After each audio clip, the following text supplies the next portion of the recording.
आज हम लोग बच्चों पढ़ेंगे मोल फ्रैक्शन। कैसे हम लोग मोल फ्रैक्शन निकालेंगे, तो देखते हैं इधर पे मोल फ्रैक्शन।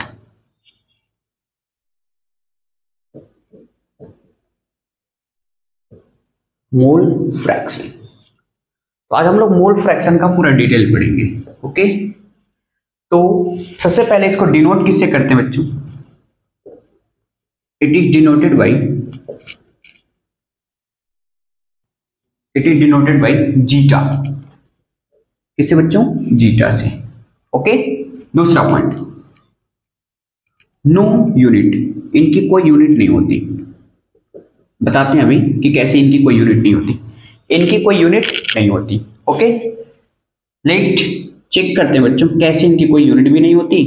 सारे पॉइंट को देखते हैं, तो ले लेते हैं if component A, if component क्या है? A and B. एक कंपोनेंट है बच्चों ए और दूसरा कंपोनेंट क्या है? बी। ओके, अब हम बात करेंगे, इसको कन्वर्ट करते हैं, कन्वर्ट इनटू मोल। किसमें कन्वर्ट करते हैं? मोल में। तो ए कंपोनेंट को मोल में कन्वर्ट करेंगे, तो number of mole of A and number of mole of B. मैंने क्या कन्वर्ट किया बच्चों? Number of mole of A and number of mole of B. अब इसको मोल फ्रैक्शन निकालना है, तो मोल फ्रैक्शन ऑफ ए निकालेंगे। तो क्या करेंगे बच्चों मोल फ्रैक्शन ऑफ ए निकालने के लिए? Number of mole of that component, number of moles of that component. ठीक है, ध्यान से देखेंगे, number of mole of that component, जिस कंपोनेंट को पूछा जा रहा है, divided by volume of component, divided by बोल सकते हैं solution of component, solution of component. Okay, क्या बोल सकते हैं बच्चों? सॉल्यूशन ऑफ कंपोनेंट, या सम ऑफ टोटल कंपोनेंट। क्या बोल सकते हैं? सम ऑफ टोटल कंपोनेंट, या फिर ऐसे भी बोल सकते हैं सॉल्यूशन ऑफ कंपोनेंट। तो फॉर एग्जांपल चेक करते हैं बच्चों। ओके, एक एग्जांपल चेक करते हैं, इतना लिख लें पहले। ओके, तो यहां पे mole fraction of A equal to number of mole of A जिसका पूछा गया है, divided by total mole, number of mole of A plus number of mole of B. Okay, आगे देखते हैं। अब नेक्स्ट पॉइंट देखेंगे बच्चों, यहां पे next mole fraction of B equal to क्या होगा? तो लिखेंगे क्या? Mole fraction of B equal to number of mole of B जिसका पूछा गया mole fraction. Okay, number of mole of B divided by total number of mole, number of mole of A plus number of mole of B का sum add कर देंगे।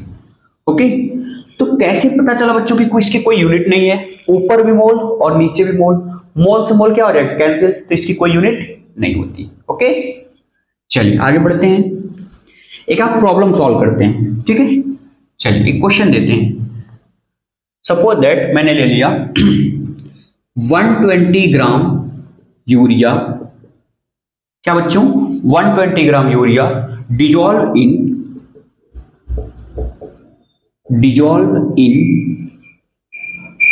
180 gram water. क्या बच्चों? 180 gram water. Calculate the mole fraction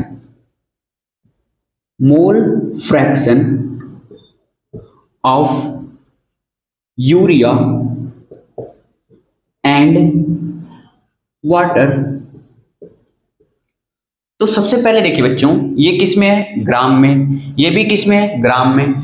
तो mole fraction निकालने के लिए पहले मोल में कन्वर्ट करना पड़ेगा। तो यहां पे क्या करेंगे? Number of mole of urea, urea का मास कितना है बच्चों? 120 ग्राम, डिवाइडेड बाय मोलर मास कितना होता है? 60, डिवाइड कर देंगे, कितना हो गया? 2 मोल्स। अब यहां पे बात करेंगे बच्चों next, number of mole of water. तो फिर क्या करेंगे? गिवन मास कितना दिया हुआ है? 180, डिवाइडेड बाय मोलर मास कितना होता है बच्चों वाटर का? 18, सॉल्व कर देंगे, कितना आ जाएगा 10 मोल। ओके, अब देखेंगे बच्चों मोल फ्रैक्शन ऑफ यूरिया। तो यूरिया कितने मोल है बच्चों 2 mole, divided by total mole of sum 2 + 10 कितना हो जाएगा 2/12। Okay, next mole fraction of water. क्या करेंगे बच्चों मोल फ्रैक्शन ऑफ वाटर। तो वाटर में मोल कितना दिया हुआ है 10 डिवाइडेड बाय टोटल मोल कितना होगा 2 + 10 कितना हो जाएगा 10/12। अब ध्यान से देखिए बच्चों mole fraction of urea plus mole fraction of क्या वाटर इक्वल टू 1। क्या होता है 1। ओके, तो मिलते हैं नेक्स्ट वीडियो में।